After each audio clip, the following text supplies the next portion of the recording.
নমস্কার, সবাই কেমন আছেন? আশা করি সবাই ভালো আছেন। আজ শুক্রবার, আজ আমি উপস্থিত হয়েছি নৈহাটি বড় মায়ের মন্দিরে।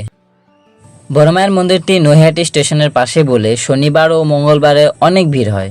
এমনিতেও সাধারণ দিনে ভক্তের আনাগোনা লেগেই থাকে।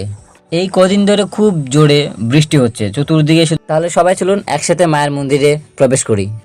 এটাই হলো মায়ের মন্দিরে প্রবেশ করার দ্বার।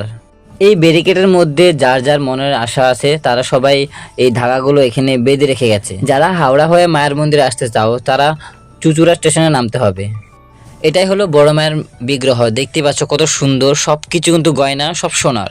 মায়ের মন্দিরে ভিড় হয় বলে সবসময় ভক্তদেরকে ভাগ ভাগ করে মায়ের কাছে পুজো করানো হয়, যাতে ভিড়টা সামলাতে পারে। একবার দেখুন পিছন দিকে কত ভিড়, লোকের লোকারণ্য।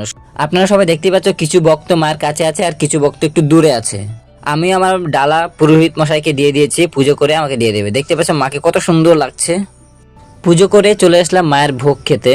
শনি ও মঙ্গলবারে বাইরে মায়ের ভোগ খাওয়ানো হতো, কিন্তু এই কিছুদিন হলো সপ্তাহের 3 দিন সোমবার, বুধবার, শুক্রবার ভোগ খাওয়ানো হয় মায়ের মন্দিরের উপরে। ও হ্যাঁ, আরেকটা কথা, সকাল সকাল এসে কিন্তু কুপনটা কালেক্ট করতে হবে। এই প্রসাদটা কিন্তু ফ্রি হয় একদম। যাই হোক, সবার সাথে সাথে আমিও লাইন দিয়ে পৌঁছে গেলাম প্রসাদের হলঘরে।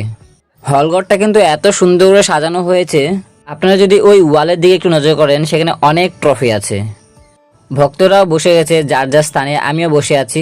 আপনারা যে দেখতে পাচ্ছেন সেই ট্রফিগুলো, সেগুলো বিভিন্ন চ্যানেলের ট্রফি। আমি মায়ের মন্দিরে আগেও এসেছি, কিন্তু এই প্রসাদের সিস্টেমটা আগে দেখিনি, এবার ফার্স্ট। তাই ভাবলাম আমিও মায়ের প্রসাদটা পাই। চলে আসলো থাল আর গ্লাস। এদের এই ব্যবস্থাটা খুব সুন্দর করে সাজানো আছে। ওইদিকে দেখুন ভোগ দেওয়া স্টার্ট হয়ে গেছে। আমার মনে হয় নিরামিষ ভাত, ডাল, সবজি, তরকারি এইসব দেবে, কিন্তু আমার চিন্তা ধারণা একেবারে ভুল ছিল। প্রথমে দিয়ে দিল ফ্রাইড রাইস, তারপর দিল আলুর দম। আপাতত এইটুক দিয়ে খেতে থাকি, আস্তে আস্তে আরও আইটেম আসবে। আরও ছিল বেগুনি, পাঁপড়, চাটনি, পায়েস। এটাই ছিল বড় মায়ের ভোগ প্রসাদ। ভিডিওটা কেমন হয়েছে কমেন্টে নিশ্চয়ই বলবেন। ভালো লাগলে লাইক করে দেবেন। সবাই সুস্থ থাকবেন, ভালো থাকবেন, আর কমেন্টে সবাই বড় মা লিখবেন।